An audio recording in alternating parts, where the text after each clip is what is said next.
நான் இங்கே வந்து 20 நாட்களில் என் அறிவு மேம்பட்டுச்சு.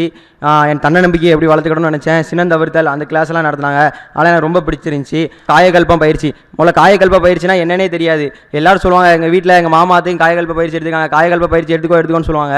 அதுலேருந்து நான் இப்போ இந்த இடத்துல பதிவு செய்ய விரும்புகிறேன். தினமும் நம்ம காயகல்பம் செய்வேன். ஒரு நாள் கூட விட மாட்டேன், கண்டிப்பாக செய்வேன்னு பதிவு செஞ்சுக்கிட்டேன். அவங்க சொன்னாங்க, எல்லாரும் ஒரு இடத்துல நின்று வாழ்த்துங்க, என்ன நினச்சி வாழ்த்தமோ அது கண்டிப்பாக நடக்கும், நீங்கள் வேணால் செஞ்சு பாருங்கள், மழை வரும்னு நினச்சி வாழ்த்துங்க அப்படின்னு சொன்னாங்க. நாங்கள் யாரும் நம்பலை. பின்னாடி ஆனால் நாங்கள் ஒரு 4 பேர் இருந்து சிரிச்சுட்டு தான் இருந்தோம்.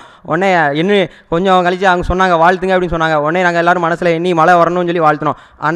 நேற்று சாயந்தரம் ஆலியாரில் பார்த்தீங்கன்னா எவ்வளோ மழை பெஞ்சிருக்குன்னு உங்களுக்கே தெரியும். வாழ்த்தினால தான் தெரிஞ்சிச்சு. இதுலேருந்து தெரியுது வாழ்த்தினா எவ்வளோ பயன் வருதுண்ணா. அதுலேருந்து நான் ரூமுக்கு போன உடனே எங்கள் கிளாஸில் எங்கள் ரூமில் இருக்க அவ்வளோ பேர்த்தையும் நாங்கள் வாழ்த்தினோம். ஹாலில் போய் எக்ஸசைஸ் போனோம்னா முன்னாடி வச்சுட்டுலாம் ரொம்ப நீட்டாக இருக்கும். நாங்கள் போய் எக்ஸசைஸ் செஞ்சு கழிச்சு போட்டு வந்துடுவோம். ஒரு நாள் அந்த வேலையை செஞ்சு பார்த்தோம். அப்போ தான் தெரிஞ்சு அந்த வேலை எவ்வளோ கஷ்டம்ட்டு. குனிஞ்சிரிஞ்சு எடுத்து போட்டு அவ்வளோ பேர் ரூமில் வந்து படுத்துட்டு இருந்தோம். இப்படி படுத்து தான் இருந்தோம். அதுக்கப்புறம் தெரிஞ்சு அது எவ்வளோ கஷ்டம். அதுலேருந்து யார் என்ன வேலை செய்ய கூட்டாலும் உடனே போவேன். அறிவாலயத்தில் கூட 2 நாள் வந்து சேர் எடுத்து போட்டிருக்கேன். எடுத்து போட்டால் அவங்களும் சும்மா விட மாட்டாங்க. அவங்களும் வாழ்க வளமுடன்னு சொல்லுவாங்க. அப்போ எங்களுக்கு மோட்டிவேட்டாக இருக்கும், இன்னும் கொஞ்சம் செய்யலாம் அப்படின்னு சொல்லி தோணும்.